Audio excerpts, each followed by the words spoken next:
are going to be talking about a film called The Perfect House, which just released worldwide on Facebook on Saturday. And I have one of the stars from the film, or should I say, one of the psycho killers from the film. Hi, Jonathan. Hi, Suki. How are you? I'm so thrilled.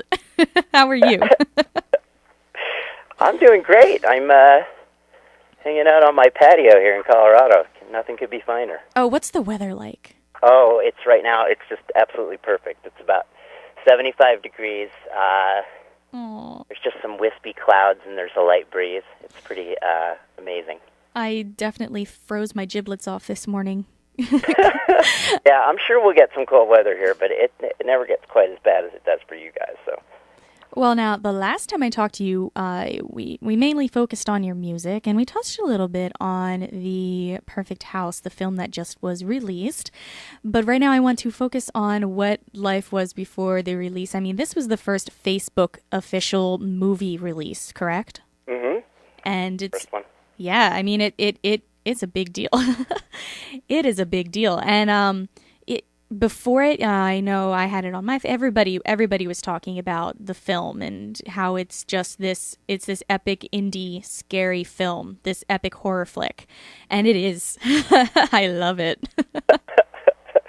It's a really good horror movie. I think that's what people are most surprised is the how slick and professional it looks. It doesn't look like a B movie. Oh no, it does. It doesn't. Yeah, I wouldn't even have thought to call it that, honestly, because it's well done. It's a good plot. It's great acting. It's crisp.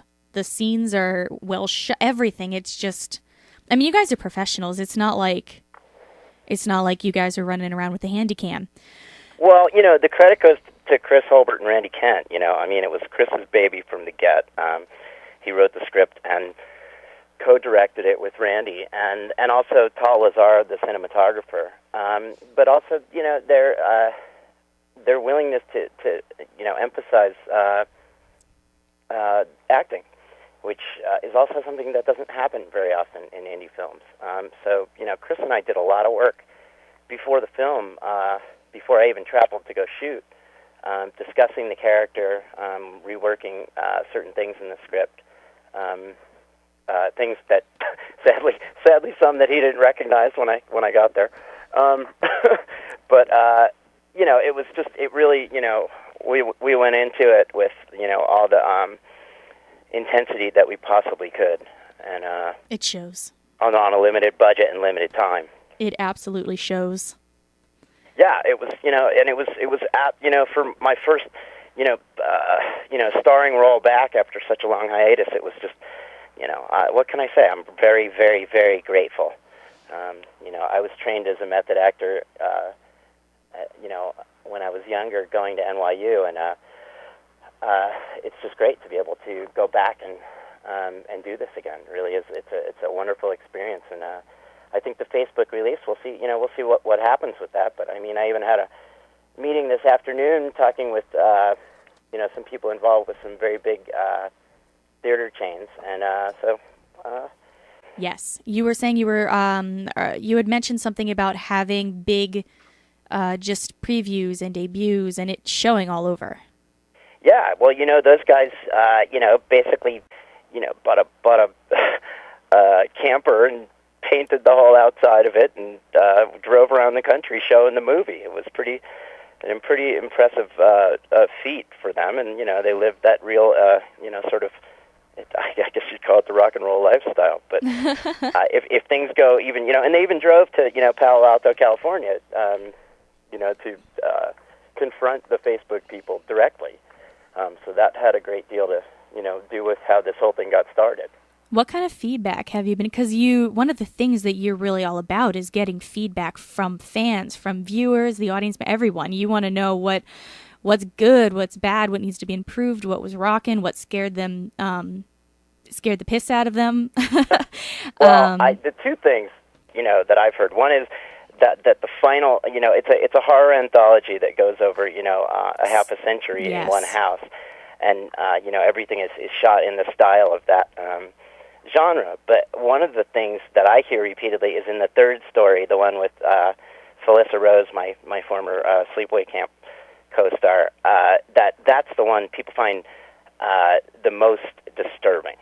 That it's so hard to watch because it's even hardcore horror people are like, this hits you on emotionally and with the gore level, everything, suspense, terror, all the things that you just never wanted to deal with, and that and then the first story is sort of I think it hits people with, it's just very artistic.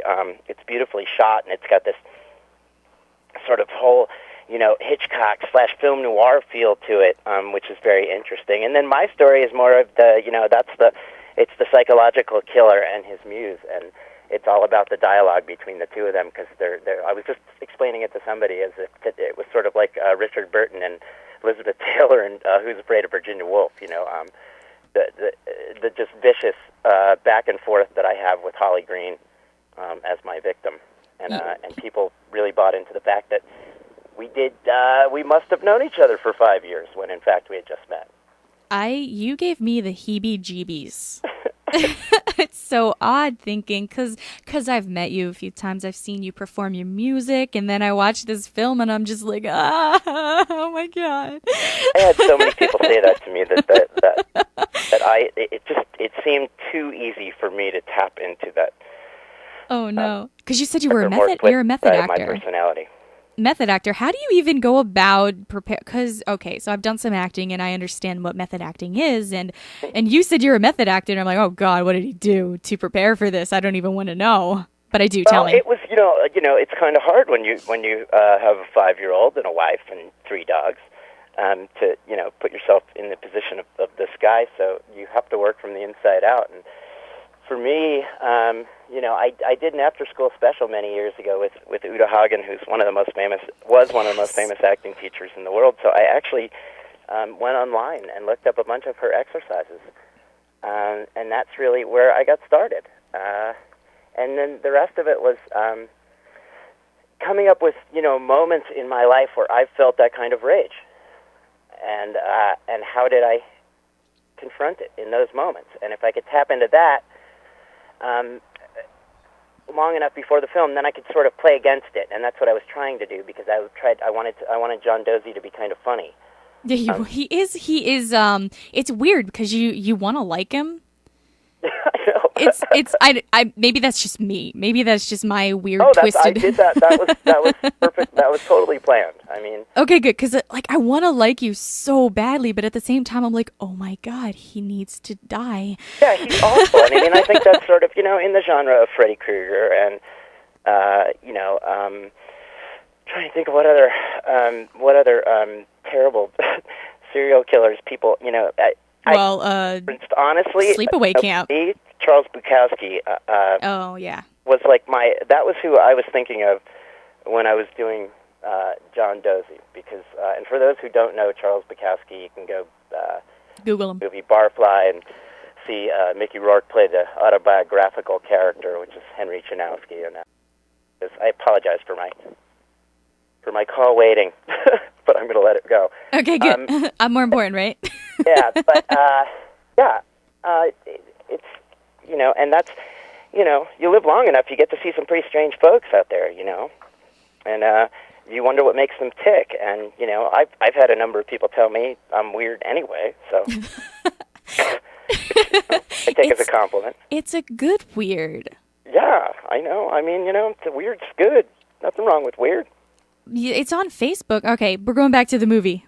I love talking about you, but let's talk about the movie again. Okay. It's on Facebook until Saturday, correct? Yeah, I don't know I don't remember how long the run goes. I'm pretty sure it's, because I'm going to watch it again, but I'm pretty sure it's on Facebook until Saturday, so people can go to the Perfect House movie on Facebook, and it's this creepy red and black picture of this guy looks like he's crawling up a stairwell. Mm-hmm. And it'll show you where you can go, and one of the things was that it's changed. I think it's going to change the face of indie filmmakers, because it's giving them this new way of sharing their artwork without having to put out buttloads of money on DVDs and production costs that otherwise would destroy an indie filmmaker because they're trying to get their film out there, but they just can't because of the weight of the financial. Right. They put so many hurdles in front of you. It's very, very, very difficult. And, so much of the money that's spent on all these blockbusters is advertising. Yeah, advertising and the three or four big star names. Yeah, and so what happens is you end up having, movies like Paranormal Activity that, break out through grassroots. And, I mean, eventually the studios are going to get involved. That's the way it works. Blair Witch was the same thing. Yes. And that's okay. But, what this does is it gives the indie filmmaker a chance to, get his stuff seen. And that, I think it's really cool, I mean, when business models change, you got to change with them. Yeah, and you know what I love is it's $5. Like that it's 3 times that to go see a scary movie at all in the movie theater, and it's like how I don't even know. I don't have Netflix, so I don't know, but I mean it's got to be cheaper than that. And it's just and and also the cool thing is and I mean you can invite 50 friends whenever you go to the page. You can actually do that several times a day, and then you can all share that with each other, and it really is a cool idea. I hope people catch on to it. I know we've had several hundred views just in the first few days, so we'll see what happens. Very cool. Yeah. Now I'm super. I'm gonna watch it again. I'm not gonna lie. I love slasher films. I like it too. I really like the movie. I do. I'm not. I really love the first and the third scenes. So can you watch harder yourself? Harder to watch myself, Okay, I was going to say, I know some people who do not like to watch themselves, even if whether it's a horror film or a dramedy, I don't know, they don't like watching themselves act. Can you do that without being like, cringe? I go back and forth. Depends on the mood I'm in, If I've had a couple beers, it's easier to watch. I like that. I'm able to separate myself a little bit from it if I do that, but it's otherwise it's because you cringe and you think, oh man, I wasn't really in there, that whole thing. It's very brutal.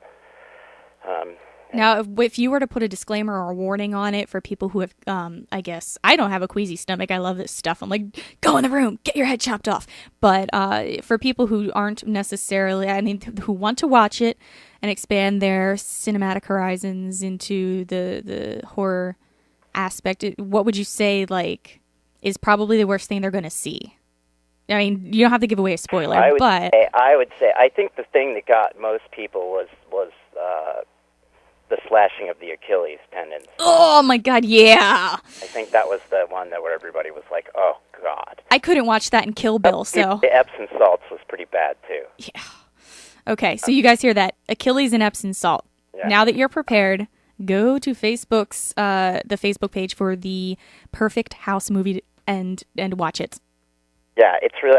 it's the kind of movie, just sit down with some friends, turn the lights off, and you'll all be screaming and laughing and all of that, because we were there at screenings, and that's exactly what happened. It's great, because it really it's brutal, but it's artful, and that's what I love about it. So it's not just this, total hack and slay, Look at The Perfect House. Check it out. I loved it, but I like slasher films. So it's hot. It's October. It's that creepy season. Movie and at the same time, help out some indie filmmakers.